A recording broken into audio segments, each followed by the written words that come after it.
복수는 차갑게 식혔을 때 가장 맛있다고들 한다. 나는 뜨겁고 법적으로 완벽하며 외과 수술처럼 정밀하게 이루어지는 복수를 선호한다. 내 이름은 김진우. 그리고 이것은 내가 두 인생을 그 그림자조차 사라질 때까지 파괴한 방법이다. 모든 것은 화요일 새벽 2시 47분에 걸려온 간단한 전화 한 통으로 시작되었다. 받기도 전에 피를 차갑게 식히는 그런 종류의 전화였다. 아빠 병원으로 와보셔야 해요. 엄마가 위독하세요. 수진의 목소리는 얇은 얼음장 같았다. 29세. 박준서와 결혼한 지 3년. 그 모든 일에도 불구하고 여전히 나를 아빠라고 불렀다. 이혼 서류에 도장을 찍은 지 6개월밖에 되지 않았음에도 그녀의 어머니가 내가 이름만 들어도 이를 갈게 되는 강민준이라는 남자와 수십 년간 불륜 관계였다는 사실을 발견했음에도 불구하고 무슨 일인데? 나는 텅 빈 아파트에서 몸을 일으키며 허둥지둥 옷을 찾았다. 엄마가 스스로 목숨을 끊으려고 했어요. 아빠, 의사 선생님 말씀으로는 몇 달 동안 술을 너무 많이 마셨대요. 욕조에서 의식을 잃은 채 발견됐어요. 그 아이러니를 놓칠 수 없었다. 내 전처 거의 30년을 함께한 최서연, 희생자 역할을 하면서 우리 결혼을 체계적으로 파괴했던 여자가 이제 진짜 피해자가 되었다. 하지만 내 손에 의해서는 아니었다. 절대로. 나는 재빨리 옷을 입으며 머릿속으로 계산을 시작했다. 시립종합병원까지 차로 18분. 주차 시간 추가로 5분. 가는 내내 침착하고 걱정스러운 표정을 유지해야 했다. 수진이 아직 모르는 사실이 있었기 때문이다. 그들 중 누구도 모르는 사실. 나는 그들이 뒤에 남겨두었다고 생각하는 무너지고 패배한 남자가 아니었다. 나는 훨씬 더 위험한 존재였다. 무한한 인내심, 비밀 자산, 그리고 인생을 파괴할 수 있는 30년 분량의 증거 수집품을 가진 체계적인 경영간부. 병원은 소독약과 부서진 꿈의 냄새로 가득했다. 나는 대기실에서 수진을 찾았다. 울어서 부은 얼굴로 구명조끼처럼 준서의 손을 꽉 쥐고 있었다. 와주셔서 감사해요. 그녀는 나를 껴안으며 속삭였다. 엄마랑 아빠 사이가 힘들었다는 거 알아요. 하지만 지금은 엄마에게 아빠가 필요해요. 힘들었다고? 그녀는 어머니가 20년 이상 불륜 관계를 맺어온 유부남 강민준과 서울의 한 호텔방에서 함께 있는 것을 발견한 것을 그렇게 표현했다. 모든 가족 휴가, 모든 출장, 모든 야근이 세심하게 짜인 거짓말이었다는 것을 알게 된 것을 그렇게 표현했다. 어디 계시는데? 나는 여전히 차분한 목소리로 물었다. 314호실이요.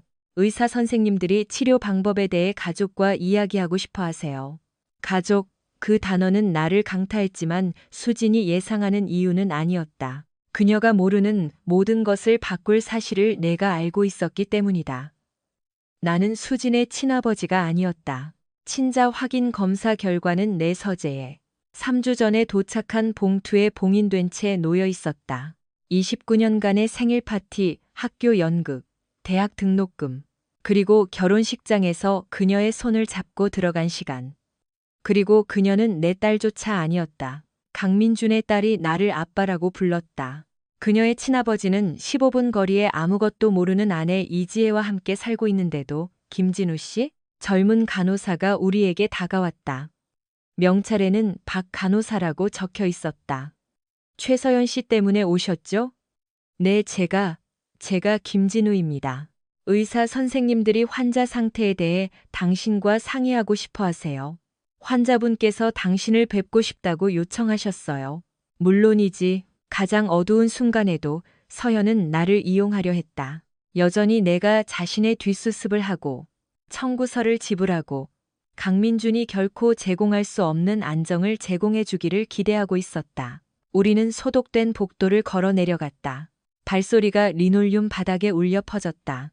수지는 내가 왜 더 많은 감정을 보이지 않는지 궁금해하며 계속 나를 힐끗 쳐다보았다. 내가 이 결혼에 대한 슬픔을 이미 겪었고 바로 이 시나리오를 몇 달 동안 계획해왔다는 것을 어떻게 설명할 수 있을까? 314호실은 어두웠고 배경에서는 기계들이 부드럽게 삐 소리를 냈다.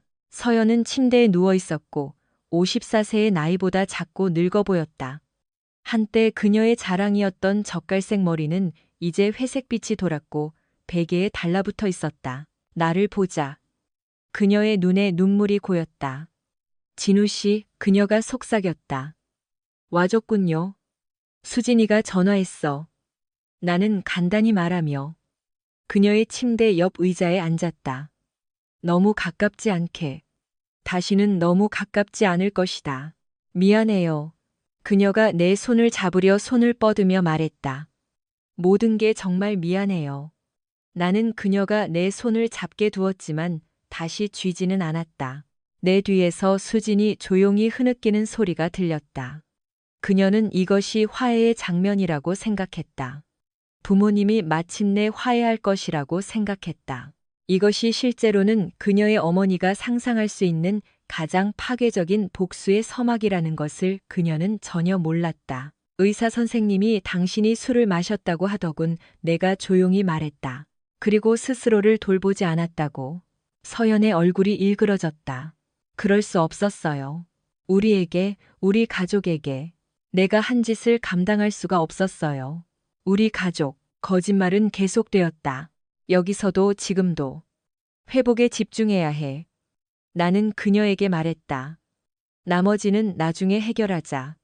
하지만 나는 이미 모든 것을 해결했다. 모든 세부 사항, 모든 결과. 그리고 최서연과 강민준이 30년간의 속임수에 대한 대가를 치르게 할 모든 완벽하게 합법적인 방법을. 김 원장이 문가에 나타났다. 50대쯤 되어 보이는 친절한 얼굴의 남자로 전에도 나쁜 소식을 전해본 듯한 표정이었다. 김진우 씨, 잠깐 따로 얘기 좀 할 수 있을까요? 나는 그를 따라 복도로 나갔고 수진을 그녀의 어머니와 남겨두었다. 의사의 표정은 심각했다. 부인께서는 심각한 우울증과 알코올 중독을 겪고 있습니다. 그가 말했다. 그녀는 또한 정신 상태에 영향을 미치는 몇 가지 가족 스트레스에 대해서도 언급했습니다. 최근에 이혼하신 것으로 알고 있습니다. 6개월 전입니다. 내가 확인했다. 그녀는 민준이라는 사람을 계속 언급했습니다. 그에게 전화해야 한다고 그가 그녀를 걱정할 거라고 말했습니다. 가족인가요? 내 턱이 무의식적으로 굳어졌다. 여기서도 지금도 그녀는 그를 생각하고 있었다. 강민준 씨, 나는 조심스럽게 말했다. 가족 친구입니다. 김 원장이 고개를 끄덕였다. 치료 방법에 대해 논의해야 합니다. 지속적인 치료와 약물 치료가 필요할 것입니다. 정신건강보험은 있으신가요? 물론 그들은 내가 그것을 지불할 것이라고 생각했다. 이혼 후에도, 배신당한 후에도 나는 여전히 책임감 있는 사람, 비용을 처리하고 모든 것을 정리하는 사람이었다. 제가 처리하겠습니다. 나는 말했다. 그것이 그들이 김진우에게 기대하는 말이었기 때문이다. 신뢰할 수 있고 예측 가능하며 실패한 전 남편이 할 것이라고 기대하는 행동. 그들이 예상하지 못했던 것은 내가 내 자산의 대부분을 해외 계좌로 옮겼다는 것. 내 급여를 내가 비밀리에 소유한 컨설팅 회사를 통해 송금했다는 것. 그리고 그들이 접근할 수 있다고 생각했던 모든 돈이 이미 사라졌다는 것이었다. 나는 방으로 돌아와 수진이 어머니의 손을 잡고 있는 것을 보았다. 둘 다 울고 있었다. 그 장면이 나를 감동시켰어야 했다. 한때는 그랬을 것이다. 아빠. 수진이 희망에 찬 눈으로 나를 보며 말했다. 엄마가 퇴원하면 준서 씨랑 저랑 같이 살고 싶어 하세요. 건강해질 때까지만요. 하지만 병원비 도움이 필요할 거예요. 물론이지. 나는 지갑을 꺼내며 말했다. 나는 수진에게 현금 60만 원을 주었다. 우선 이걸로 하고 나머지는 나중에 계산하자. 그녀는 마치 내가 영웅인 것처럼, 이 가족을 위해 30년 동안 모든 것을 희생한 남자인 것처럼 나를 보았다. 서연이 다음 호텔 데이트에 대해 애인에게 문자를 보내는 동안 수진의 결혼식 비용을 지불하기 위해 야근을 했던 남자. 고마워요. 서연이 침대에서 속삭였다. 당신의 친절을 받을 자격이 없는데. 그녀가 옳았다. 하지만 그녀는 앞으로 닥칠 일을 받을 자격도 없었다. 나는 1시간 더 머물렀다. 걱정하는 전남편 역할을 하며 치료와 회복 계획에 대한 위로의 말을 건넸다. 김진우가 여전히 예전처럼 만만한 사람이라고 그들이 믿게 만들었다. 하지만 병원 주차장에서 내 차로 걸어가면서 나는 휴대폰을 꺼내 전화를 걸었다. 박 변호사 사무실 이 실장입니다. 이 실장님, 김진우입니다. 박 변호사님 계신가요? 재판 중이신데 1시간 안에 돌아오실 겁니다. 전화 달라고 전해드릴까요? 서연 씨 상황이 악화되었다고 전해주세요. 즉시 2단계로 넘어가야 합니다. 알겠습니다, 김 대표님. 나는 전화를 끊고 잠시 차에 앉아 병원을 돌아보았다. 314호실에서 서연은 아마도 여전히 자신의 실수에 대해 울고 있을 것이다. 수지는 아마도 어머니의 삶을 재건하는 것을 도울 계획을 세우고 있을 것이다. 그들 둘 다 내가 이 순간을 8개월 동안 계획해왔다는 것을 몰랐다. 모든 법적 서류, 모든 금융거래, 모든 증거가 최대한의 효과를 발휘하도록 세심하게 조정되었다. 그들은 김진우를 약하고 예측 가능하며 항상 자신들의 문제를 해결해 줄 사람이라고 생각했다. 그들은 자신들이 얼마나 끔찍하게 틀렸는지 곧 알게 될 것이었다. 다음 날 아침, 나는 곧 모든 것을 바꿀 파일들을 검토하며 서재에 앉아 있었다. 30년의 결혼 생활이 이제 서류철과 법적 서류로 축소되었다. 결혼 생활 때보다 이혼 과정에서 내가 더 정리정돈을 잘한다는 아이러니를 깨달았다. 전화가 울렸다. 수진이었다. 아빠, 어젯밤 일 다시 한번 감사드려요. 엄마가 오늘 아침에는 좀 나아지셨어요. 의사 선생님은 안정적인 거처만 마련되면 내일 퇴원할 수도 있다고 생각하세요. 좋은 소식이네. 나는 말했다. 내 책상 서랍에 있는 친자 확인 검사 결과를 생각하면서. 아빠는 어떠세요? 솔직히 무서워요. 엄마가 그런 모습인 건 처음 봤어요. 계속 모든 걸 망쳤다고, 용서받을 자격이 없다고 말해요. 수진의 목소리가 갈라졌다. 엄마가 정말 아빠랑 화해하고 싶어 하는 것 같아요. 모든 것을 바로잡고 싶어 한다고? 마치 30년간의 체계적인 배신이 병상에서의 성보가 고백으로 지워질 수 있다는 듯이. 수진아, 내가 이걸 이해해야 해. 엄마랑 나는 정당한 이유로 이혼했어. 네가 부탁했기 때문에 엄마의 병원비를 기꺼이 돕겠지만 그게 우리가 화해한다는 뜻은 아니야. 알아요. 하지만 어쩌면 이게 우리 모두에게 새로운 시작이 될 수도 있잖아요. 그녀의 목소리에 담긴 희망은 가슴 아팠다. 그녀는 진정으로 사랑이 모든 것을 이길 수 있고 가족이 모든 상처를 치유할 수 있다고 믿었다. 그녀는 자신이 실제로는 이 가족의 일부가 아니라는 사실을 곧 알게 될 것이라는 것을 전혀 몰랐다. 한 번에 한 걸음씩 가자 나는 말했고 그것은 사실이었다. 나는 매우 구체적인 걸음을 계획해 두었다. 전화를 끊은 후 나는 회의 증거라는 라벨이 붙은 파일을 꺼냈다. 안에는 15년 전에 인쇄된 이메일, 호텔 영수증, 신용카드 명세서가 들어있었다. 서연과 민준의 불륜에 대한 서류 흔적. 민준이 세금 목적으로 항상 영수증을 보관하는 종류의 사람이었기 때문에 꼼꼼하게 수집되었다. 그의 불륜조차 체계적이었다. 내가 마침내 그들을 함께 발견했던 서울에서의 회의는 10년 이상 그들의 연례 전통이었다. 매년 3월 지역 제조업 정상회의에서 서현은 내게 인사부 세미나에 참석한다고 말했고 민주는 아내 이지혜에게 새로운 검사 기술을 배우고 있다고 말했다. 실제로는 그들은 시내 신라호텔에서 부부 행세를 하며 룸서비스를 시키고 미래를 계획하고 있었다. 내가 죽기를 기다려 그들이 공개적으로 함께 할 수 있는 미래를. 나는 우연히 그들의 문자를 발견했다. 서연이 샤워하는 동안 부엌 식탁에 휴대폰을 두었는데 알림이 떴다. 서울에서 만날 날이 기다려지지 않아. 내 사랑. 내년 이맘때쯤이면 우리는 자유로울 거야. 그때 나는 그녀를 놀라게 해주기로 결심했다. 서울로 운전해 가서 회의에 나타나 아내를 저녁 식사에 데려가고 낭만적인 제스처로 우리 결혼을 구하는 것. 대신 나는 강민준이 새벽 6시에 아내의 호텔방에서 나오는 것을 보았다. 전날 밤 회의 저녁 식사에 입었던 것과 같은 옷을 입고 대면은 짧았지만 매우 명확했다. 민주는 딱 걸렸고 모든 것을 자백했다.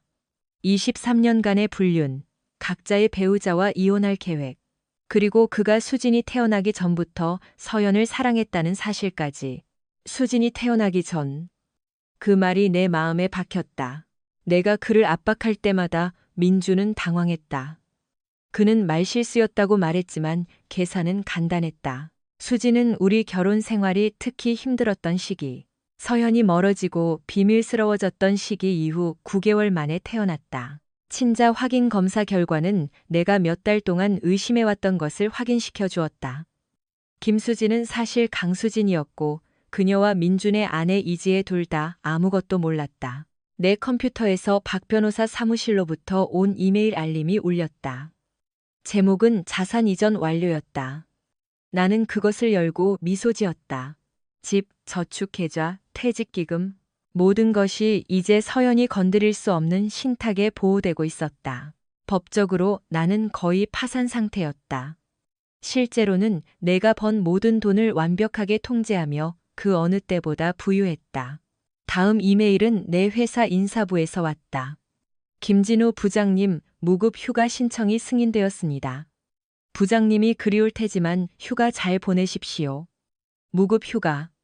그것이 내가 그들에게 말한 것이었다. 내가 언급하지 않은 것은 내가 6개월 전에 설립한 컨설팅 회사인 포레스트 운영관리, 유한회사를 통해 내 급여를 송금하고 있었다는 사실이다. 기술적으로 나는 더 이상 직원이 아니었다. 나는 계약직이었고, 이는 내가 언제 어떻게 돈을 받는지에 대해 훨씬 더 많은 유연성을 주었다. 세 번째 이메일은 나를 소리내어 웃게 만들었다. 그것은 강민준의 현재 고용주인시 외곽의 한 제조 공장에서 온 것이었다. 제목은 추천서 요청, 강민준이었다. 나는 몇 주 동안 이런 요청을 받아왔다. 내가 업계의 오랜 지인 몇몇에게 전화를 걸기 시작한 이후로 불법적인 것도 비방적인 것도 없었다. 단지 민준의 과거 업무 이력, 그의 신뢰성, 그리고 개인적인 이유로 중요한 회의에 자주 불참하는 경향에 대한 솔직한 대화였다. 제조업계에서는 소문이 빠르게 퍼진다. 특히 김진우처럼 정직함과 꼼꼼함으로 명성이 자자한 사람에게서 나올 때는 더욱 그렇다. 내가 민준의 집중력과 헌신에 대해 우려를 표명했을 때 사람들은 귀를 기울였다. 멋진 점은 내가 말한 모든 것이 사실이었다는 것이다. 민준은 회의를 빠졌다. 그는 일에 집중하지 못했다. 그는 직업적 책임보다 개인적인 이익을 우선시하는 전력이 있었다. 나는 단지 그 개인적인 관심사가 내 아내와 자는 것을 포함한다는 것을 언급하지 않았을 뿐이다.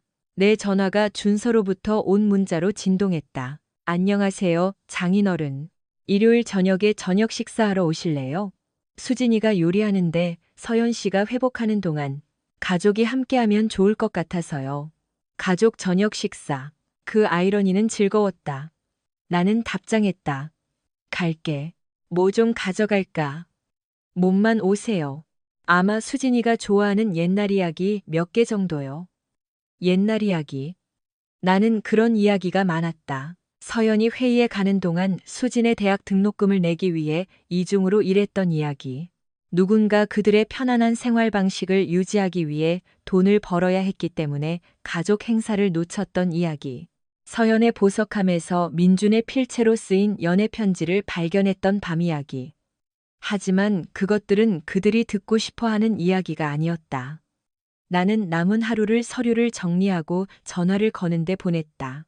내 변호사, 회계사, 은행원. 모든 조각들이 제자리를 찾아가고 있었다. 마지막 전화는 마커스 웹이라는 사립 탐정에게였다. 나는 몇 달 전에 그를 고용하여 민준의 현재 생활 상황, 고용 이력, 재정 상태를 기록하게 했다. 보고서는 흥미로웠다. 강민준은 부유한 사람이 아니었다. 그의 아내 이지혜와의 결혼은 안정적이었지만 사랑은 없었다. 그들은 상당한 주택담보대출이 있는 소박한 집에 살았다. 민준은 여러 임시직을 전전하며 진정한 안정을 쌓을 만큼 한 곳에 오래 머물지 않았다. 더 중요한 것은 민준은 서연과의 불륜으로 딸이 태어났다는 사실을 전혀 몰랐다. 그 정보는 내 복수 무기고의 핵폭탄이 될 것이었다. 그것이 민준의 결혼을 파괴할 뿐만 아니라 수진의 자아 전체를 산산조각 낼 것이기 때문이었다.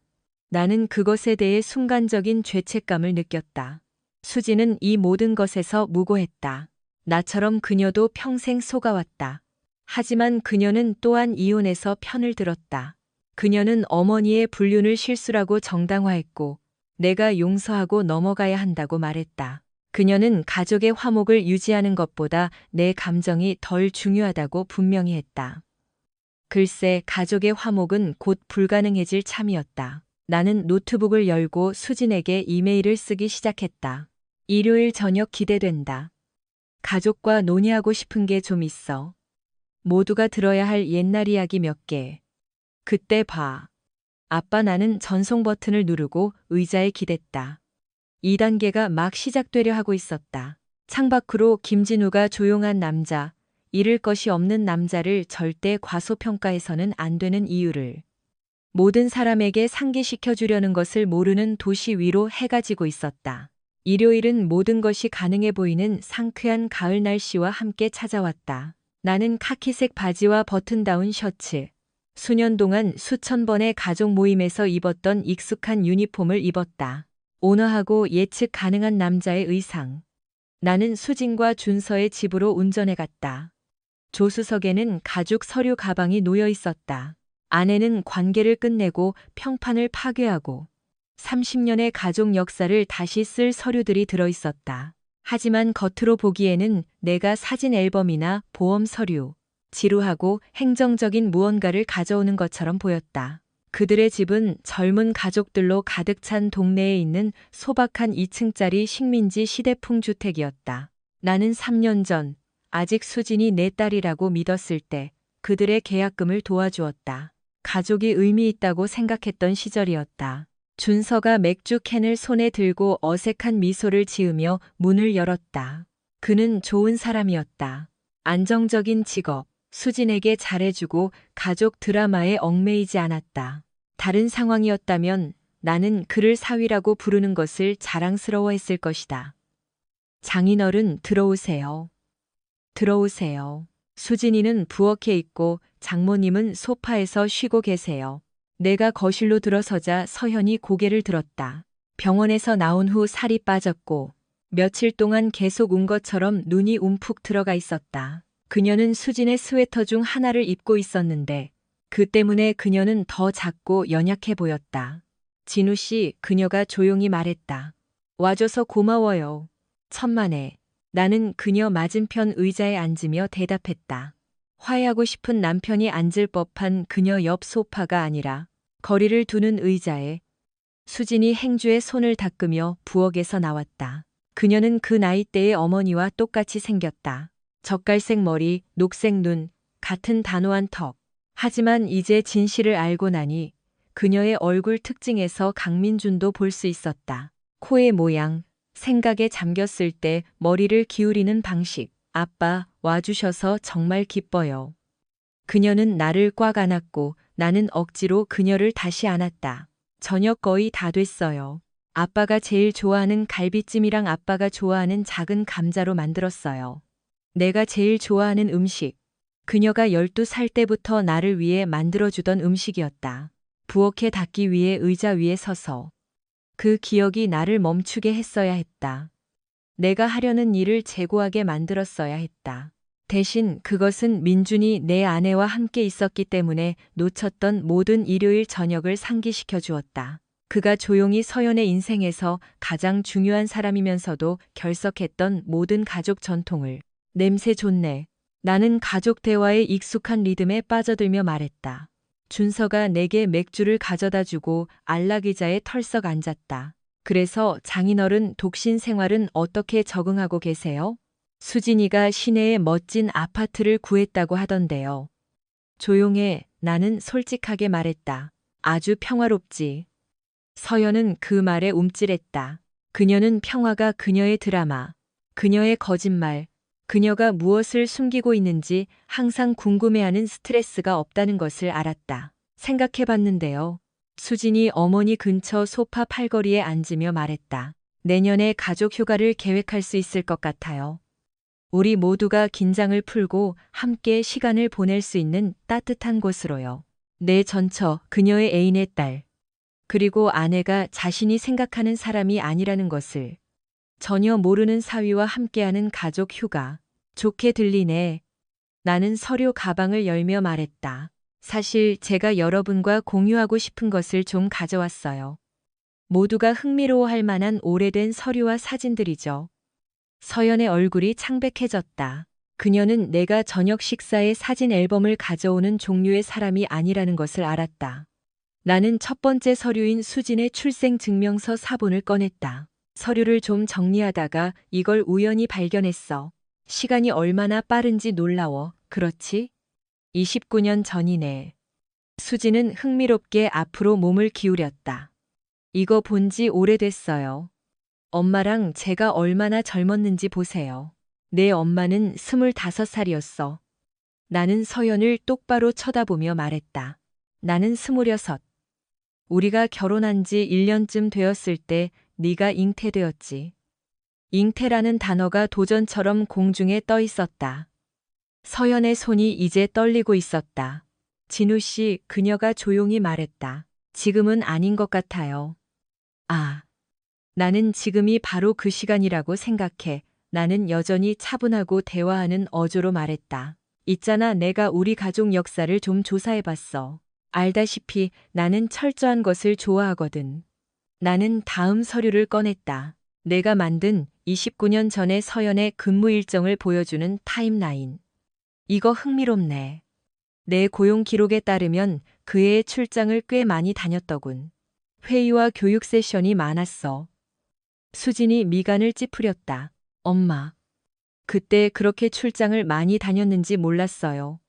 그때는 다른 시대였어. 서연이 속삭였다. 회사에서 더 많은 교육이 필요했지. 그래, 나는 호텔 영수증과 회의 등록 명세서를 꺼내며 동의했다. 아주 철저한 교육이었지. 종종 같은 그룹의 사람들과 함께. 생산검사부서의 강민준 씨를 포함해서 그 이름은 방 안에서 강타처럼 울려 퍼졌다. 준서의 맥주잔이 중간에 멈췄다.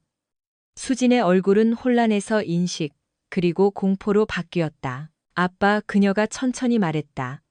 왜 민준 씨 얘기를 하세요? 강민준 씨는 우리 가족 역사에서 아주 중요한 인물이기 때문이야.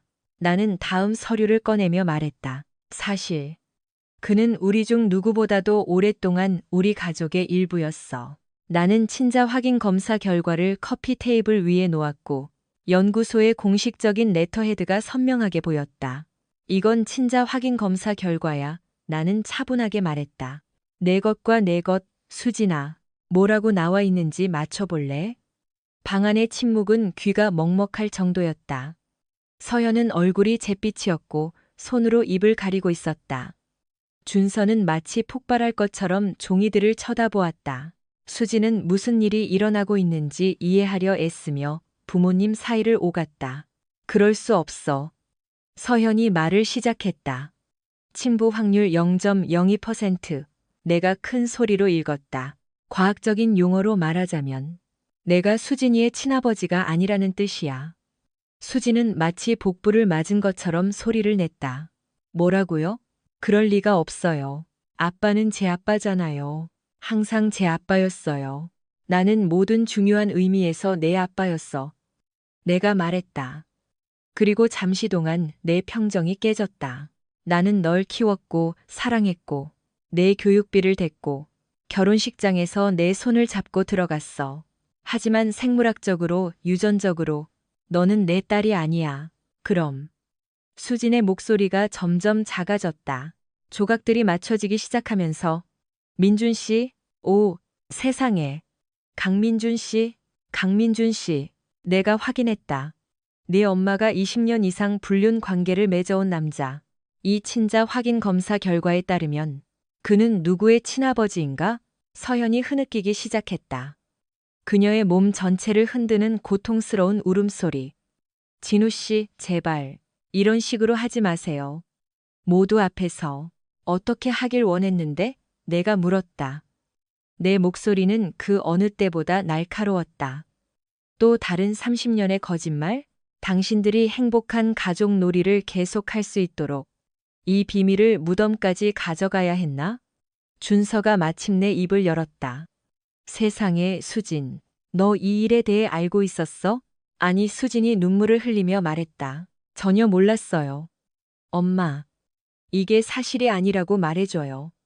아빠가 틀렸다고 말해줘요. 서연은 흐느낌 때문에 말을 할 수 없었지만 그녀의 침묵은 충분한 대답이었다. 나는 더 많은 서류를 꺼냈다. 호텔 영수증, 신용카드 명세서, 통화 기록.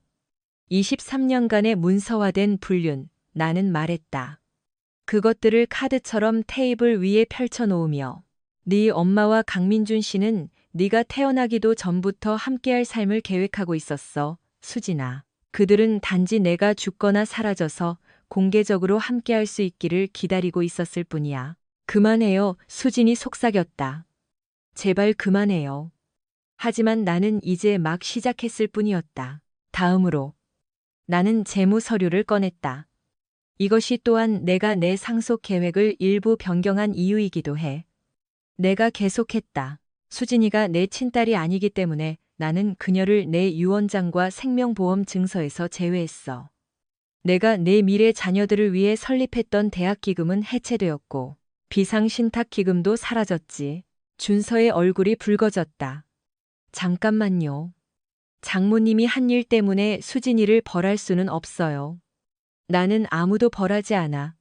나는 차분하게 말했다. 나는 단지 내 재정적 의무를 생물학적 현실에 맞게 조정하고 있을 뿐이야. 강민준 씨가 자신의 딸을 부양할 수 있어. 민준 씨는 알지도 못해요. 수진이 소리쳤다. 그의 아내도 모르고 당신은 무고한 사람들을 파괴하려는 거야. 무고한 사람들? 내가 반복했다. 나처럼. 내가 다른 남자의 아이를 30년 동안 키우는 동안, 그가 내 아내와 자는 동안 나는 무고했나? 내 엄마가 다음 호텔 방에 대해 애인에게 문자를 보내는 동안, 내가 내 결혼식 비용을 지불하기 위해 야근을 할 때 나는 무고했나? 나는 일어서서 창가로 가서 조용한 교회의 거리를 내다보았다. 내 뒤에서 나는 수진이 울고 준서가 그녀를 위로하려 애쓰는 소리를 들을 수 있었다. 그리고 더 있어 나는 돌아서서 그들을 마주보며 말했다. 강민준 씨의 고용 상황이 최근에 꽤 불안정해졌어. 업계에서의 그의 평판이 타격을 입은 것 같아. 신뢰성과 판단력 부족에 대한 문제인 것 같아. 서연이 고개를 들었다. 당신이 무슨 짓을 했어? 나는 진실을 말했어. 나는 간단히 말했다. 오랜 동료들이 추천서를 위해 나에게 전화했을 때 나는 민준 씨의 성격과 직업 윤리에 대한 정직한 평가를 제공했어. 나는 그의 직업적 책임보다 개인적인 이익을 우선시하는 경향을 언급했지. 모두 사실이었어. 당신이 그의 경력을 파괴했어. 그녀가 속삭였다. 나는 출장과 회의에 대해 상사에게 수십 년 동안 거짓말을 한 남자에 대한 사실적인 정보를 공유했을 뿐이야. 업계는 자체적으로 결론을 내렸지. 나는 서류를 모아 서류철에 다시 넣었고 친자 확인 검사 결과만 테이블 위에 남겨두었다. 그래서 우리가 지금 여기에 있는 거야. 나는 말했다. 내 목소리는 다시 차분하고 대화하는 어조로 돌아왔다. 서현, 당신은 당신에게 아무것도 빚지지 않고 당신을 부양할 법적 의무가 없는 남자와 이혼했어. 수진, 당신은 당신의 존재조차 모르는 남자와 그녀의 전 생애를 거짓말 위에 세운 여자의 딸이야. 그리고 강민준 씨는 20년간의 불륜으로 딸이 태어났다는 사실을 곧 알게 될 거고, 그건 그의 아내 이지혜 씨와 흥미로운 대화를 나눌 수밖에 없을 거야. 나는 문으로 걸어가다가 멈췄다. 아, 그리고 한 가지 더. 내일 아침에 이 모든 서류 사본을 강민준 씨와 이지혜 씨에게 보낼 거야. 그들도 그들의 가족에 대한 진실을 알아야 한다고 생각해. 내가 현관문에 다다랐을 때 수진이 나를 따라왔다. 아빠, 제발요. 그러지 마세요. 모든 것을 파괴하지 마세요. 나는 마지막으로 그녀를 보기 위해 돌아섰다. 내가 29년 동안 딸처럼 사랑했던 젊은 여자가 자신의 정체성 전체가 거짓말이라는 것을 곧 알게 될 것이었다. 나는 아무것도 파괴하지 않아, 수진아. 나는 단지 30년 전에 이미 파괴된 것을 드러내고 있을 뿐이야. 차이점은 이제 모든 사람이 그것에 대해 안다는 거지. 내 뒤에서 집에서 울음소리와 비명소리가 터져 나오면서 나는 차로 걸어갔다. 내가 차를 몰고 떠날 때 나는 준서가 문간에 서 있는 것을 볼 수 있었다. 아마도 그의 조용한 일요일 저녁이 어떻게 핵폭발로 변했는지 궁금해하고 있을 것이다. 3단계는 완료되었다. 내일 강민준의 세상은 무너질 것이다. 하지만 오늘 밤 나는 내 평화로운 아파트로 돌아갈 것이었다. 아무도 내게 거짓말하지 않고 아무도 내 뒷수습을 기대하지 않는 곳으로 30년 만에 처음으로 나는 내가 있어야 할 곳에 있었다. 월요일 아침은 스위스 시계처럼 정확하게 찾아왔고 나는 준비가 되어 있었다. 나는 마지막 체크리스트를 검토하고 강민준의 파멸을 마무리 지을 서류를 준비하기 위해 새벽 5시부터 일어나 있었다. 정확히 오전 9시. 나는 박 변호사 사무실로 들어갔다. 내 변호사인 박철민 변호사가 서류 봉투와 엄숙한 표정으로 기다리고 있었다. 김 대표님, 다시 한번 물어봐야겠습니다. 정말로 이 일을 하시겠습니까? 이 서류들이 전달되면 되돌아갈 수 없습니다. 내 인생에서 이보다 더 확신에 찼던 적은 없었습니다. 나는 봉투를 받으며 말했다. 안에는 친자 확인 검사 결과 사본, 불륜 문서, 그리고 강민준과 서연의 관계에 대한 상세한 타임라인이 들어 있었다. 모든 것이 합법적이고 입증되었으며 파괴적이었다. 사립탐정이 민준 씨의 현재 주소와 직장을 확인했습니다. 박 변호사가 계속했다. 그는 현재 성진정밀 공장에서 야간 근무를 감독하고 있습니다. 그의 아내 이지혜 씨는 초등학교에서 독서 전문가로 일하고 있습니다. 나는 고개를 끄덕였다. 나는 이지혜 씨에 대해 조사를 했다. 그녀는 좋은 여자였고 26년 동안 남편이 이중 생활을 하고 있다는 것을 전혀 모른 채 강민준과 결혼했다. 그녀는 앞으로 닥칠 일을 받을 자격이 없었지만 진실을 알 자격은 있었다. 택배 서비스는 오전 10시에 동시에 소포를 배달할 것입니다. 박 변호사가 말했다. 민준 씨의 직장으로 하나, 지혜 씨의 학교로 하나, 그리고 그들의 집 주소로 사본이 발송될 것입니다. 훌륭합니다. 내가 말했다. 고용 확인 전화는요? 박 변호사가 씁쓸하게 웃었다.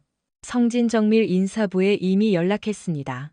그들은 민준 씨의 배경에 대해 몇 가지 우려스러운 정보를 받았고 그의 고용 상태에 대한 검토를 진행할 것입니다.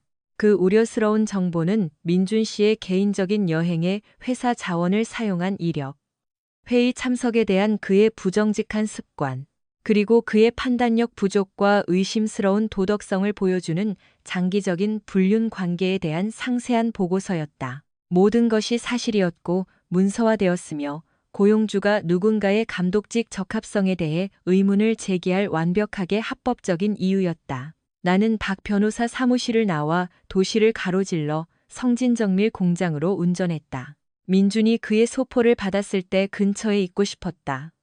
의기양양하게 굴기 위해서가 아니라 모든 것이 계획대로 진행되는지 확인하기 위해서. 제조 공장은 직원 주차장으로 둘러싸인 회색 건물들로 이루어진 거대한 단지였다. 나는 길 건너편에 있는 정문이 잘 보이는 카페에 차를 세우고 기다렸다. 오전 10시 3분. 나는 배달 트럭이 주 사무실 건물 앞에 서는 것을 보았다. 운전기사가 몇 개의 소포를 들고 안으로 들어갔다. 내 전화가 박 변호사로부터 온 문자로 진동했다. 소포가 모든 장소에 배달되었습니다. 20분 후 강민준이 건물에서 나왔다. 빠르게 걷고 있었고 얼굴은 창백했으며 손은 떨리고 있었다. 그는 서류 봉투를 쥐고 있었고 전화 통화를 하며 미친 듯이 말하고 있었다. 멀리서도 나는 그의 신체 언어에서 공포를 볼 수 있었다. 그는 자신의 트럭에 올라타 운전해 갔다. 아마도 지혜 씨와 화해하기 위해 집으로 가는 중이었을 것이다. 하지만 너무 늦었다. 지혜 씨는 이미 초등학교에서 자신만의 소포를 받았고 사진, 문서, 그리고 남편의 30년간의 속임수에 대한 상세한 설명으로 가득 차 있었다. 내 전화가 울렸다. 수진의 발신자 표시가 화면에 떴다. 아빠, 무슨 짓을 하신 거예요? 그녀의 목소리는 울어서 쉬어 있었다. 강민준 씨가 1시간 전에 우리 집에 와서 친자 확인 검사와 법적 서류에 대해 소리쳤어요. 그가 저에 대해 알아요. 제가 그의 딸이라는 걸 알아요. 좋아, 나는 차분하게 말했다. 진실은 드러나게 마련이지. 그의 아내가 그를 떠났어요. 그녀는 짐을 싸서 언니네 집으로 갔어요. 당신의 복수 때문에 26년의 결혼 생활이 끝났어요. 26년의 결혼 생활은 민준 씨의 선택 때문에 끝났어. 내가 정정했다. 나는 그에게 바람 피우라고 강요하지 않았어. 나는 그에게 30년 동안 아내에게 거짓말하라고 강요하지 않았어. 나는 단지 그녀가 알아내도록 했을 뿐이야. 당신은 무고한 사람들을 파괴하고 있어요. 이 상황에서 유일하게 무고한 사람들은 너, 준서, 그리고 이지혜 씨뿐이야. 다른 모든 사람들은 선택을 했고, 이제 그 결과와 함께 살고 있어. 긴 침묵이 흘렀다. 그러고 나서 수진의 목소리가 들렸다. 더 작고 더 깨진 목소리로. 민준 씨가 저를 만나고 싶어 해요. 그가 제 친아버지이고 권리가 있다고 말해요. 그건 너와 그 사람 사이의 문제야. 그리고 하지만 네가 알아야 할 것이 있어. 강민준 씨는 오늘 아침부터 실업자야. 성진정밀은 회사 기록 위조와 도덕적 해이로 그를 해고했어. 업계에서의 그의 평판은 끝났어. 그것도 당신이 한 짓이에요? 나는 추천서 요청을 받았을 때 정직한 정보를 제공했을 뿐이야. 회사들이 그 정보를 어떻게 사용하는지는 그들의 결정이지. 또 다른 침묵. 그리고 엄마가 다시 병원에 입원하셨어요. 민준 씨가 전화해서 당신이 그의 인생을 망쳤다고 소리쳤을 때 다시 쓰러지셨어요. 정신과 병동에 다시 입원하셨어요. 나는 순간적인 감정을 느꼈다. 죄책감은 아니었지만 인정. 유감이다. 정말 유감이에요. 아니면 이게 바로 당신이 원했던 건가요? 그것은 공정한 질문이었다. 이것이 내가 원했던 것인가? 서현이 다시 입원하고 수진의 세상이 무너지고 민준의 결혼이 파괴되고 무고한 이지혜 씨가 집을 잃고 상심하는 것. 내가 원했던 것은 나는 조심스럽게 말했다. 30년간의 거짓말이 더 이상 내 책임이 아니라는 것이었어. 당신은 그냥 떠날 수도 있었어요. 이혼하고 당신의 삶을 살아갈 수도 있었어요. 그렇게 하려고 했어. 하지만 내 엄마는 내가 계속해서 그녀의 빚을 갚아주고 그녀의 문제를 해결해 주기를 기대했어. 너는 내가 계속해서 그녀를 이해하고 지지해 주기를 요구했어. 모든 사람이 내가 수십 년 동안 나를 배신한 사람들에게 빚을 졌다고 생각하는 것처럼 나를 대했어. 그래서 당신은 우리 모두를 파괴하기로 결심했군요. 나는 내가 만들지 않은 문제들을 해결하는 사람이 되는 것을 멈추기로 결심했어. 나는 전화를 끊고 1시간 더 카페에 앉아 평범한 월요일 아침의 리듬을 지켜보았다. 사람들이 출근하고 정직한 삶을 살아가며 길 건너편에서 한 남자의 전 생애가 방금 무너졌다는 것을 전혀 몰랐다. 내 전화는 알림으로 계속 울렸다. 낯선 번호로부터 온 문자들. 아마도 상황에 대해 들은 민준 씨의 친구들과 친척들이었을 것이다. 나는 읽지 않고 삭제했다. 그러고 나서 은행으로부터 이메일이 왔다. 거액 이체가 성공적으로 완료되었습니다. 나는 미소 지었다. 내 재정 계획의 마지막 단계가 완료되었다. 모든 자산은 이제 서연이나 그녀의 변호사가 건드릴 수 없는 계좌에 안전하게 보호되고 있었다. 또 다른 이메일이 도착했다. 이번에는 부동산 중개인으로부터 새 콘도 구매를 축하합니다. 열쇠는 내일부터 수령 가능합니다. 콘도는 다른 주에 있었고 김진우의 복잡한 가족 과거를 아무도 모르는 곳에서의 새로운 시작이었다. 나는 이미 그곳에서 새로운 직장을 구했다. 몇 년 동안 나를 영입하려 했던 제조회사의 컨설팅 직책. 주말이 되면 나는 떠날 것이다. 도망치는 것이 아니라 더 나은 무언가를 향해. 내 전화가 다시 울렸다. 이번에는 준서였다. 장인어른, 물어볼 게 하나 있습니다. 그리고 솔직한 대답을 원합니다. 물어봐. 저희 결혼식 비용을 지불하시기 전에 수진이가 친딸이 아니라는 걸 알고 계셨습니까? 나는 거짓말을 할까 생각했지만 준서는 진실을 들을 자격이 있었다. 의심은 했지만 최근에야 증거를 얻었어. 그래서 그녀가 친딸이 아닐 수도 있다는 걸 알면서도 제 손을 잡고 결혼식장에 들어가신 거군요. 나는 내 딸의 손을 잡고 결혼식장에 들어갔어. 나는 단호하게 말했다. 생물학이 29년에 아빠 노릇을 바꾸지는 않아. 그럼 왜 이러시는 거예요? 왜 그녀를 이렇게 상처 입히시는 거예요? 그것은 내가 아침 내내 스스로에게 물었던 질문이었다. 서현과 민준에게 복수하기 위해 왜 나는 수진의 행복을 기꺼이 파괴했을까? 왜냐하면 나는 천천히 말했다. 그녀가 편을 들었기 때문이야. 그녀가 불륜에 대해 알게 되었을 때 그녀는 내게 용서하고 잊으라고 요구했어. 그녀는 가족의 화목이 내 고통보다 더 중요하다고 분명히 했어. 그녀는 내가 계속해서 모든 사람의 문제를 해결해주는 신뢰할 수 있고 예측 가능한 남자가 되기를 원했어. 그녀는 가족을 함께 지키려고 노력했을 뿐이에요. 그녀는 거짓말을 유지하려고 노력했을 뿐이야. 그리고 이제 그녀는 가족에 대해 믿었던 모든 것이 거짓이라는 것을 발견했을 때 어떤 기분인지 알게 되었지. 준서는 오랫동안 침묵했다. 그래서 이제 어떻게 되죠? 이제 모두가 진실과 함께 살아야 해. 민주는 수진이 원한다면 딸과의 관계를 재건하려고 노력할 수 있어. 서연은 내 돈 없이 스스로를 부양하는 방법을 찾을 수 있어. 그리고 너와 수진은 너희 결혼이 이런 종류의 가족 드라마를 견딜 수 있는지 결정할 수 있어. 장인어른은요? 나는 다시 시작할 거야. 깨끗한 백지, 정직한 삶. 유지해야 할 거짓말도 지켜야 할 비밀도 없어. 세상에 장인어른. 정말로 모든 것을 파괴하셨군요. 그렇죠. 나는 이미 불타버린 것을 드러냈을 뿐이야. 내가 말했다. 나는 단지 모든 사람이 잿더미를 볼 수 있도록 했을 뿐이야. 전화를 끊은 후 나는 이지혜 씨가 일하는 초등학교를 지나갔다. 그녀의 차는 주차장에서 사라졌다. 내 사립 탐정에 따르면 그녀는 긴급 휴가를 냈고 다른 마을에 있는 언니네 집에 머물고 있었다. 26년의 결혼 생활이 남편이 더 이상 자신의 거짓말을 지킬 수 없었기 때문에 하룻밤 사이에 끝났다. 나는 지혜 씨가 안타까웠다. 그녀는 이 상황에서 진정으로 무고한 희생자였다. 하지만 이제 그녀도 자유로워졌다. 자신에게 정직한 남자를 찾을 자유. 그날 저녁 나는 마지막 물건들을 챙겼다. 아파트는 이제 거의 텅 비었고 이 도시에서의 마지막 줄을 위한 필수품만 남아 있었다. 부엌 식탁 위에는 내가 썼지만 아직 보내지 않은 편지가 있었다. 수진에게 보내는 편지로 내가 한 모든 일과 그 이유를 설명하고 내 모든 결정을 옹호하면서도 내가 그녀에게 입힌 고통에 대해 사과하는 내용이었다. 아마 나는 절대 보내지 않을 것이다. 어떤 것들은 말하지 않는 것이 더 낫다. 내 전화가 그날의 마지막 알림으로 진동했다.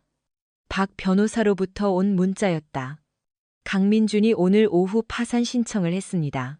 여러 채권자에게 상당한 빚을 지고 있으며 고용소득 없이는 채무를 이행할 수 없는 것으로 보입니다.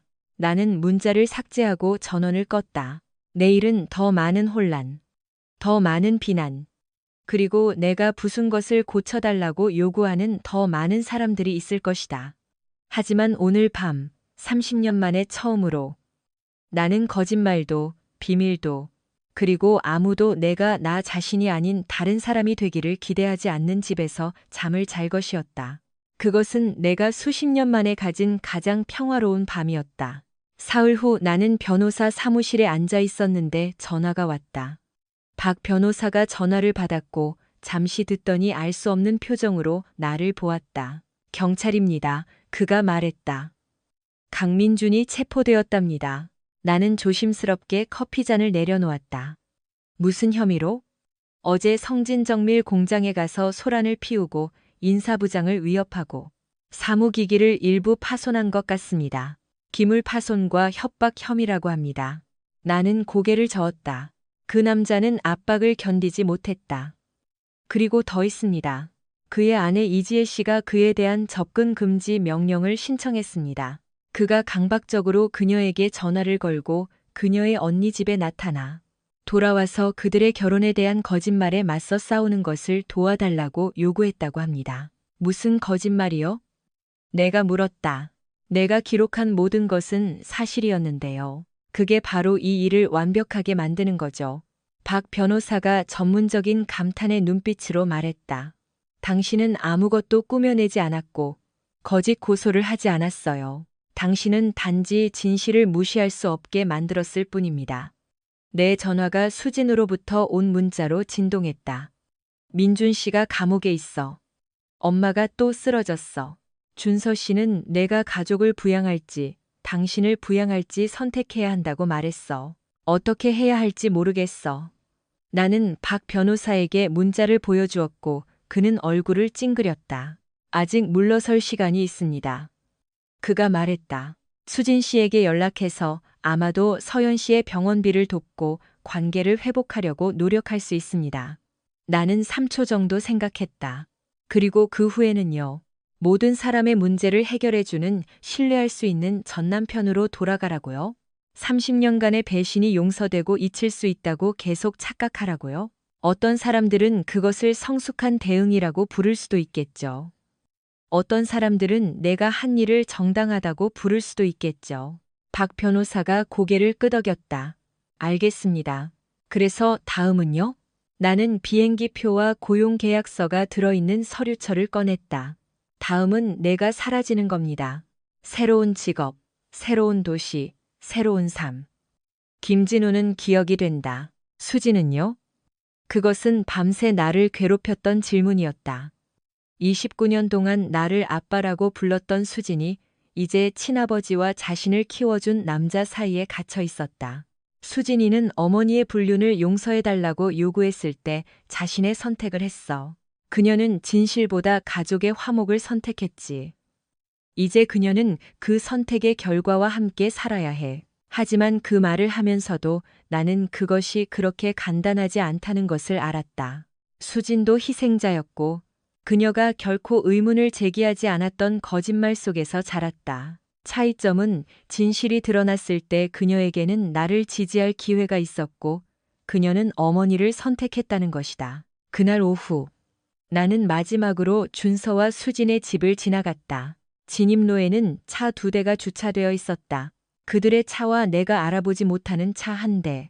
아마도 위기를 헤쳐나가는 것을 돕기 위해 온 친척의 차일 것이다. 나는 민준이 감옥에서 수진에게 연락하려고 할지 궁금했다. 그가 존재조차 몰랐던 딸에 대한 친권을 주장할지. 수진이 자신의 불륜이 자신의 정체성을 파괴한 남자와 관계를 맺어야 한다는 생각에 힘들어하고 있을지. 그것은 더 이상 내 문제가 아니었다. 내가 그들의 동네를 떠날 때 내 전화가 울렸다. 낯선 번호의 발신자 표시. 김진우입니다. 이지혜입니다. 민준 씨 아내요. 나는 길가에 차를 세웠다. 이것은 내가 조심스럽게 처리해야 할 대화였다. 이 선생님, 겪고 계신 모든 일에 대해 유감입니다. 정말요? 그녀의 목소리는 고통과 분노로 날카로웠다. 제가 보기에는 당신이 남편에게 복수하기 위해 제 결혼을 고의로 파괴한 것처럼 보이는데요. 저는 당신이 알 권리가 있는 당신 결혼에 대한 정보를 공개했을 뿐입니다. 당신이 그 정보로 무엇을 했는지는 당신의 결정이었습니다. 26년이에요. 그녀가 말했고 나는 그녀가 울고 있다는 것을 알 수 있었다. 26년의 결혼 생활을 아무것도 모르고 살았어요. 어떻게 그렇게 어리석을 수 있었을까요? 당신은 어리석지 않았어요. 당신은 남편이 정직할 것이라고 믿었죠. 그것이 결혼의 의미니까요. 그는 당신이 증오심 때문에 그의 인생을 망쳤다고 말해요. 당신이 그의 경력을 파괴하기 위해 그에 대한 거짓말을 꾸며냈다고요. 이 선생님, 제가 당신 남편에 대해 공유한 모든 것은 문서화되고 사실입니다. 호텔 영수증, 신용카드 명세서, 위조된 출장 보고서를 보여주는 고용 기록. 만약 그 정보가 그의 경력을 파괴했다면 그것은 그의 경력이 속임수 위에 세워졌기 때문입니다. 긴 침묵이 흘렀다. 그리고 그 친자 확인 검사 결과. 진짜인가요? 진짜입니다. 수지는 민준 씨의 친딸입니다. 그래서 그는 다른 여자와 아이를 가졌고 그 아이는 우리가 결혼하기도 전에 태어났군요. 네. 그리고 그는 당신에게 말한 적이 없죠. 26년의 동거 생활 동안 그는 딸이 있을지도 모른다는 사실을 단 한 번도 언급하지 않았어요. 그는 몰랐다고 생각해요. 그녀가 소리쳤다. 그리고 그것은 아마도 사실이었을 것이다. 민주는 친자 확인 검사 결과에 분노하기만 한 것이 아니라 충격을 받았다. 그게 더 나쁘게 만들어요. 지혜 씨가 말했다. 그는 불륜에 너무 부주의해서 자신이 아이를 가졌다는 사실조차 몰랐어요. 그것에 대해 뭐라고 말해야 할지 모르겠네요. 이지혜 씨는 그녀의 전 성인 인생의 붕괴에 직면하고 있었고, 그것을 더 쉽게 만들 수 있는 말은 없었다. 하나 더 질문이 있어요. 그녀가 말했다. 만약 다른 방식으로 이 사실을 알게 되었다면 저에게 말했을까요? 그것은 공정한 질문이었다. 만약 다른 방식으로 불륜을 발견했다면 내가 이지혜 씨에게 연락했을까? 모르겠습니다. 나는 솔직하게 말했다. 아마 아닐 겁니다. 저는 제 자신을 보호하고 제 결혼을 끝내는데 집중했을 겁니다. 그럼 저는 평생 거짓말쟁이와 함께 살았을 거고, 진실을 결코 몰랐을 거군요. 그럴 수도 있죠. 그럼 제 인생을 파괴해서 거짓말 속에서 사는 것을 구해준 것에 대해 감사해야겠네요. 그녀가 쓴웃음을 지으며 말했다. 그녀는 내가 대답하기 전에 전화를 끊었다. 나는 한참 동안 차에 앉아 이지혜 씨와 내 복수의 부수적인 피해에 대해 생각했다. 그녀가 옳았다. 나는 그녀의 인생을 파괴했다. 의도적으로는 아니었지만 피할 수 없었다. 문제는 그것이 나를 악당으로 만드는지 아니면 단지 다른 사람의 거짓말을 더 이상 가능하게 하고 싶지 않은 사람으로 만드는지였다. 내 전화가 낯선 번호로부터 온 문자로 진동했다. 민준이다. 우리 얘기 좀 해야 해. 내일 보석으로 풀려나는데 내 딸을 만나고 싶어. 너는 나한테 빚졌어. 나는 답장하지 않고 문자를 삭제했다. 강민주는 내 도움 없이 수진과의 관계를 알아서 처리할 수 있었다. 나는 진실을 드러냄으로써 내 역할을 다했다. 나머지는 그들에게 달려 있었다. 그날 저녁, 나는 시내의 조용한 레스토랑에서 저녁을 먹으며 평범한 사람들이 정직한 삶을 살아가는 것을 지켜보았다. 결혼 기념일을 축하하는 부부, 어린 자녀를 둔 가족, 바에서 혼자 책을 읽는 노인, 단순한 진실 위에 세워진 단순한 삶, 수십 년간의 거짓말도, 비밀스러운 불륜도, 자격 없는 아버지에게서 자란 아이들도 없었다. 나는 그들의 단순함이 부러웠다. 내 전화가 마지막으로 울렸다. 수진의 번호. 아빠. 그녀가 말했고 그녀의 목소리는 달랐다. 더 늙고 더 지쳤다. 오늘 민준 씨가 저를 찾아왔어요. 어땠어? 그는 제가 상상했던 사람이 아니었어요. 화가 나 있었고 절박했으며 술 냄새가 났어요. 계속 당신이 그의 인생을 망쳤다고, 당신이 대가를 치르게 만들 거라고 말했어요. 수진아. 만약 민준 씨가 나를 위협하거나 연락하려고 하면 나는 경찰에 신고할 거야. 그걸 알아도 그는 당신을 위협하지 않을 거예요. 그는 너무 망가져서 그럴 수 없어요. 그는 그냥 울면서 저를 몰랐던 것에 대해 미안하다고, 이제 제 아빠가 되고 싶다고 말했어요.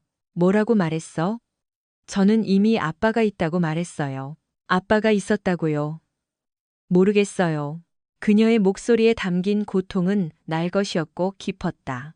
그리고 잠시 동안 나는 거의 마음이 약해질 뻔했다. 이 상황을 헤쳐나가는 것을 돕기 위해 머물겠다고 제안할 뻔했다. 하지만 그러고 나서 나는 29년의 희생, 그리고 그녀가 어머니의 불륜을 용서하고 잊으라고 간청했던 것을 기억했다. 가족의 화목을 내 자신의 고통보다 우선시했던 것. 너는 괜찮을 거야. 내가 말했다. 너는 네가 생각하는 것보다 강해. 그래요? 지금 당장 제 전생애가 거짓말처럼 느껴지는데, 엄마는 저에게 거짓말했고, 친아버지는 제가 존재하는지도 몰랐고, 제가 아빠라고 생각했던 남자는 제가 싸울 가치가 없다고 결정했어요. 나는 29년 동안 너를 위해 싸웠어, 수진아. 우리 가족을 위해, 우리 결혼을 위해, 우리 미래를 위해. 문제는 내가 나를 위해 싸운 적이 있느냐는 거지. 그녀가 흐느끼기 시작했다. 저는 모두를 함께 지키려고 노력했을 뿐이에요. 가족이 무너지는 것을 막으려고 노력했어요. 너는 거짓말을 유지하려고 노력했을 뿐이야. 차이가 있지. 그럼 이제 어떻게 되죠? 다시는 당신을 볼 수 없는 건가요? 당신은 그냥 사라져서 제가 존재하지 않았던 것처럼 행동할 건가요? 그것은 내가 두려워했던 질문이었다. 만족스러운 답이 없었기 때문이다. 모르겠다. 나는 마침내 말했다. 지금 당장 나는 거짓말 없이 내 문제를 해결해 주기를 기대하는 사람들 없이 내 삶을 재건하는 데 집중해야 해. 저는 아빠가 제 문제를 해결해 주기를 기대한 적이 없어요. 너는 내가 네 엄마의 불륜을 용서하기를 기대했어. 이해하고 넘어가기를 기대했어. 네가 계속해서 다른 사람의 필요를 자신의 필요보다 우선시하는 신뢰할 수 있는 남자가 되기를 기대했어. 저는 아빠가 저를 사랑해서 노력해 주기를 기대했어요. 그 말은 내가 예상했던 것보다 더 아팠다. 그녀가 옳았기 때문이다. 나는 그녀를 사랑해서 29년 동안 노력했다. 문제는 그 사랑이 우리 관계 전체가 거짓말 위에 세워졌다는 진실을 극복할 만큼 강했느냐는 것이었다. 나는 그랬어. 내가 말했다. 하지만 사랑에도 한계가 있어, 수진아. 부모의 사랑도 그런가 보네요. 그녀는 말하고 전화를 끊었다. 나는 1시간 더 레스토랑에 앉아 식사를 마치고 한계에 대해 생각했다. 한 사람이 용서할 수 없을 때까지 얼마나 많은 배신을 견딜 수 있는지, 복수가 정의인지, 아니면 단지 또 다른 형태의 파괴인지, 떠날 때쯤 나는 마지막 결정을 내렸다. 내일 나는 새로운 삶으로 가는 비행기를 탈 것이다. 김진우는 기억이 될 것이고, 조용한 남자들이 한계에 다다랐을 때 어떤 일이 일어나는지에 대한 경고 이야기가 될 것이다. 수진, 서연, 민주는 내 도움 없이 그들의 복잡한 가족 문제를 해결해야 할 것이다. 30년 만에 처음으로 그것이 바로 내가 원했던 것이었다. 도시에서의 마지막 아침은 모든 것을 바꾼 전화 한 통으로 시작되었다. 김진우 씨? 서울지방경찰청 박 형사입니다. 강민준 씨에 대해 이야기 좀 해야겠습니다. 나는 텅 빈 아파트에 있었고, 가방은 쌓여 있었고, 비행기표 확인서는 인쇄되어 있었다. 6시간 후면 새로운 삶으로 가는 비행기를 탈 예정이었다. 하지만 강민준에게는 마지막 놀라움이 하나 더 있는 것 같았다. 강민준 씨에 대해 무슨 일이죠? 오늘 아침 그의 아파트에서 숨진 채 발견되었습니다. 자살로 보입니다. 몇 통의 유서를 남겼는데 당신의 이름이 눈에 띄게 언급되어 있습니다.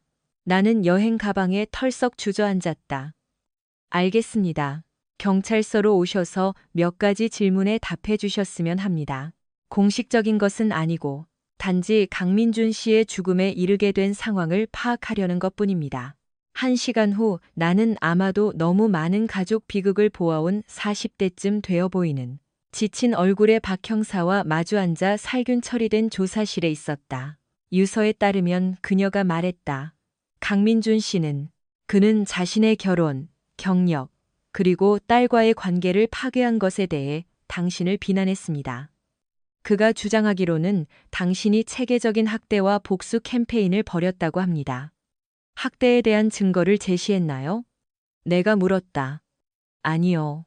사실 저희 조사에 따르면 당신은 8개월 전 초기 대면 이후 강민준 씨와 직접적인 접촉이 없었습니다. 당신이 한 모든 것은 합법적인 것처럼 보입니다. 박 형사가 파일을 열었다. 저희는 그의 전처 이지혜 씨, 그의 전 고용주들, 그리고 그의 딸 김수진 씨와 이야기했습니다. 드러난 그림은 수십 년 동안 이중 생활을 해왔고 그 삶이 드러났을 때의 결과를 감당하지 못한 남자에 대한 것입니다. 정확한 평가네요. 강민준 씨의 마지막 메모는 그가 전혀 몰랐던 딸에 대해 언급했습니다. 김수진 씨, 당신이 다른 남자의 아이를 29년 동안 모르고 키웠다는 것이 사실입니까? 네, 그 사실을 알게 되었을 때 큰 충격이었겠네요. 나는 신중하게 대답을 골랐다. 인생의 전환점이었죠. 하지만 그것이 자기 파괴를 정당화하지는 않습니다. 박 형사가 의자에 기댔다. 이것 좀 이해하게 도와주세요, 김 대표님. 당신은 8개월 전에 아내의 불륜과 딸의 친자 관계를 알게 되었습니다. 당신은 그냥 이혼하고 당신의 삶을 살아갈 수도 있었습니다.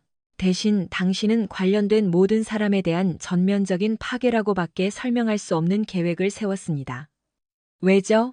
그것은 수진이 물었던 질문이었고, 나 자신에게도 물었던 질문이었다. 왜 나는 그냥 떠나지 않았을까? 그들이 나를 그냥 내버려 두지 않았기 때문입니다. 나는 마침내 말했다. 이혼 후에도 전처는 제가 그녀를 재정적으로나 감정적으로 계속 부양해 주기를 기대했습니다. 제 딸은 제가 가족의 화목을 제 개인적인 감정보다 우선시하여 용서하고 있기를 기대했습니다. 모든 사람이 김진우가 계속해서 모든 사람의 문제를 해결해주는 신뢰할 수 있고 예측 가능한 남자가 되기를 기대했습니다. 그래서 당신은 그 남자가 되는 것을 멈추기로 결심했군요. 나는 거짓말을 가능하게 하는 사람이 되는 것을 멈추기로 결심했습니다. 나는 진실을 말했고 모든 사람이 그 결과와 함께 살도록 내버려 두었습니다. 박 형사는 오랫동안 나를 보았다. 김 대표님, 강민준 씨의 유서에서 그는 당신이 증오심 때문에 무고한 남자의 인생을 망쳤다고 비난했습니다. 그것에 대해 어떻게 답변하시겠습니까? 강민준 씨는 30년 동안 아내, 고용주, 가족에게 거짓말을 했습니다. 그는 회사 자금을 사용하여 불륜을 지원했고 출장 보고서를 위조했으며 그가 결코 인정하지 않은 딸을 낳았습니다. 만약 그것이 무고라면 그 단어는 더 이상 의미가 없습니다. 하지만 당신의 행동이 그의 몰락에 기여했다는 것을 인정하시겠습니까? 나는 그가 자신의 선택의 결과로부터 그를 보호하는 것을 멈췄다는 것을 인정합니다. 형사가 파일을 닫았다. 김 대표님, 법적으로 당신은 아무 잘못도 하지 않았습니다. 당신이 한 모든 것은 일반 시민으로서 당신의 권리 내에 있었습니다. 하지만 인간적인 관점에서 그녀는 어깨를 으쓱했다. 강민주는 죽었고 26년 동안 그와 함께했던 그의 아내는 이제 집을 잃고 상심했으며 당신의 딸은 해결하는데 몇 년이 걸릴지도 모르는 정체성 위기를 겪고 있습니다. 당신의 복수가 그 모든 부수적인 피해를 감수할 가치가 있었나요? 그것은 공정한 질문이었고 내가 몇 주 동안 피해왔던 질문이었다. 모르겠습니다. 나는 솔직하게 말했다. 하지만 거짓말 속에서 계속 사는 것은 지속 가능하지 않았다는 것은 압니다. 언젠가는 모든 것이 무너졌을 겁니다. 나는 단지 그 책임을 져야 할 사람이 내가 아니라는 것을 확실히 하고 싶었을 뿐입니다. 이 시간 후 나는 혐의 없이 풀려났다. 강민준의 죽음은 그의 오랜 불륜이 드러나고 결혼이 파탄난 후 우울증과 알코올 남용으로 인한 자살로 공식적으로 판결되었다. 내 비행기 시간까지 3시간밖에 남지 않았다. 나는 영원히 도시를 떠나기 전에 몇 분의 조용한 시간이 필요해서 부모님이 묻힌 묘지로 차를 몰았다. 그들의 묘비 앞에 서 있을 때 전화가 울렸다. 수진, 아빠, 경찰이 민준 씨에 대해 알려줬어요. 그가 죽었어요. 들었다. 유감이다. 정말 유감이에요? 제 친아버지가 당신이 그에게 한 짓 때문에 스스로 목숨을 끊었는데 정말 유감이에요? 나는 강민준 씨가 자신의 선택의 결과와 함께 살 수 없었다는 것에 유감이지만 그의 자기 파괴에 대한 책임은 없어. 당신이 그의 인생을 망쳤어요. 당신이 그의 경력, 그의 결혼, 그의 평판을 체계적으로 파괴했어요. 당신이 그를 벼랑 끝으로 몰았어요. 나는 그의 행동에 대한 진실을 드러냈을 뿐이야. 그가 그 정보로 무엇을 했는지는 그의 선택이었어. 긴 침묵이 흘렀다. 당신이 미워요. 그 말이 나를 생각보다 덜 아프게 했다. 아마 나는 수진의 분노에 무뎌졌을 것이다. 안다. 내가 말했다. 그리고 왜 그런지 이해해. 당신은요? 당신이 제 가족 전체를 파괴했다는 걸 이해해요? 엄마는 병원에 있고 친아버지는 죽었고 제가 아빠라고 생각했던 남자는 제가 알아보지 못하는 사람이 되었어요. 내 가족은 30년 전에 파괴되었어, 수진아. 나는 단지 모든 사람이 자네를 볼 수 있도록 했을 뿐이야. 우리는 이걸 해결할 수 있었어요. 우리는 치유할 방법을 찾을 수 있었어요.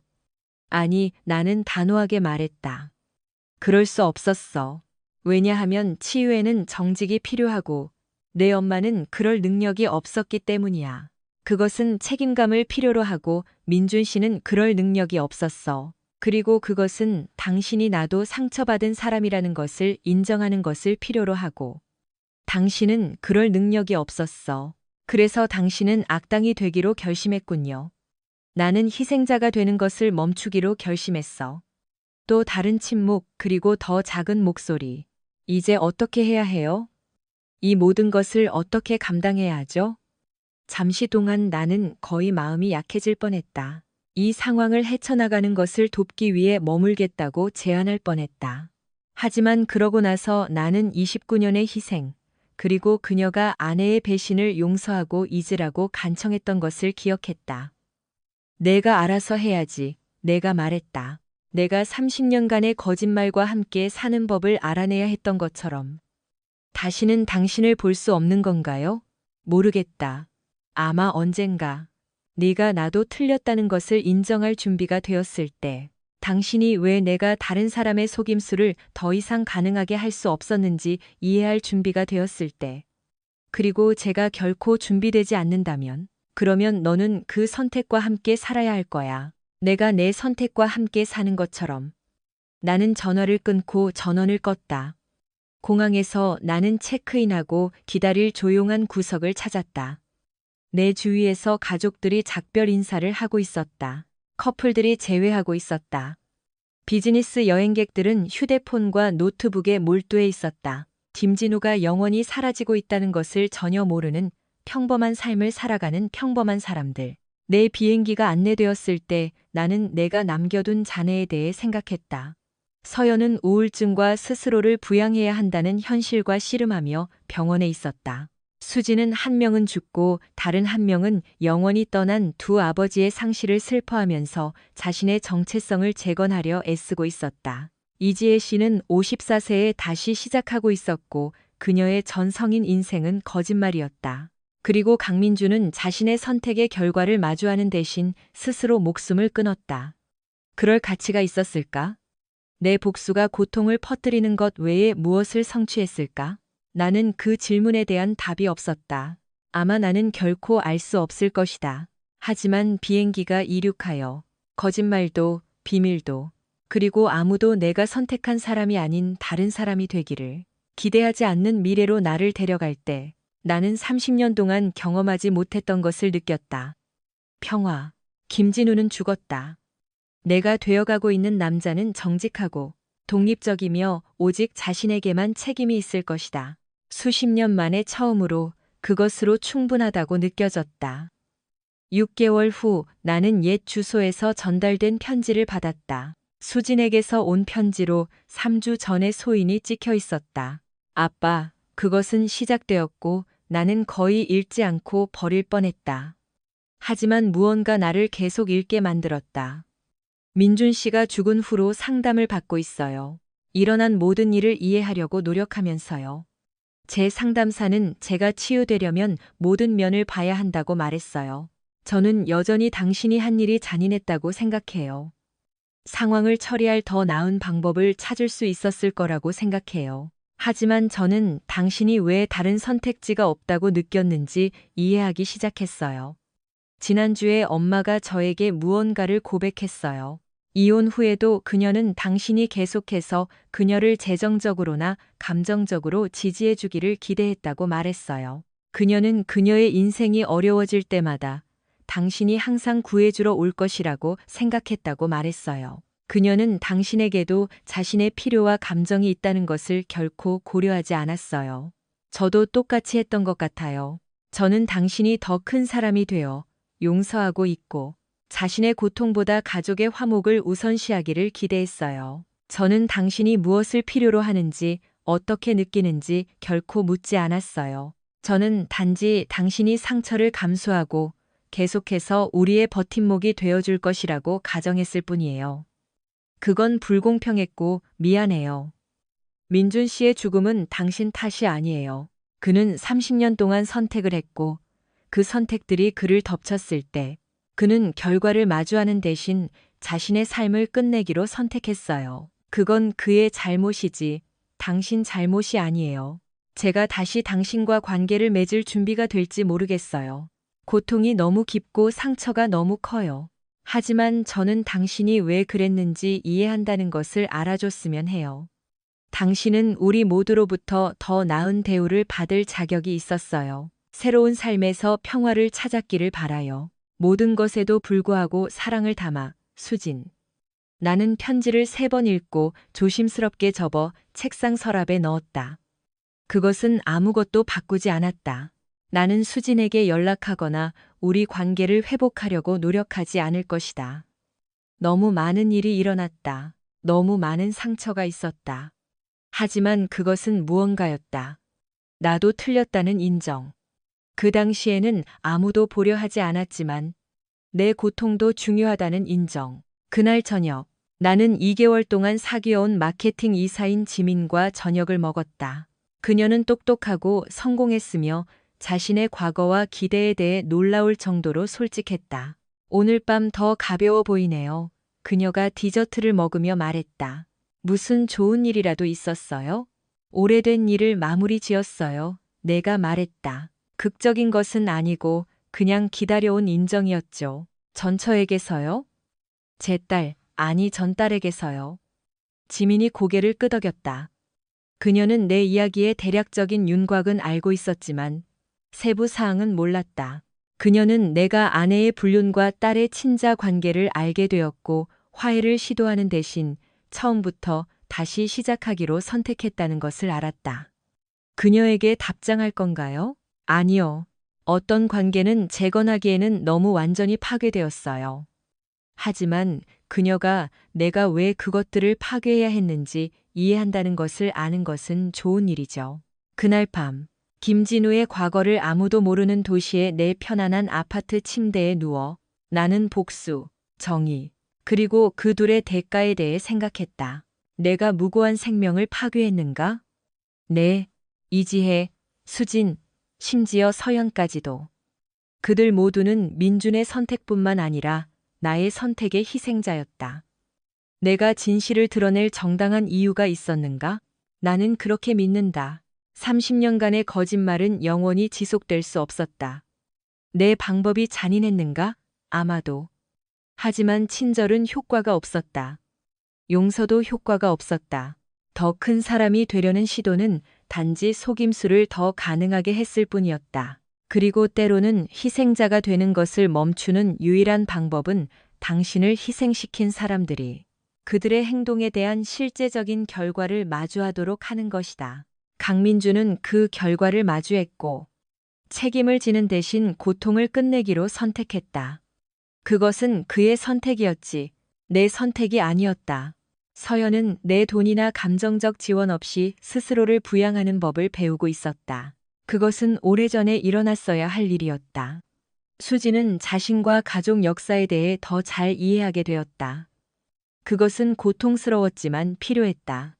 그리고 나는 정직한 사람들과 함께 정직한 삶을 살고 있었고, 그들은 내가 상처를 감수하거나 그들의 문제를 해결해 주기를 기대하지 않았다. 30년 만에 처음으로 내 삶은 내 것이었다. 그것은 어떤 대가를 치르더라도 가치가 있었다.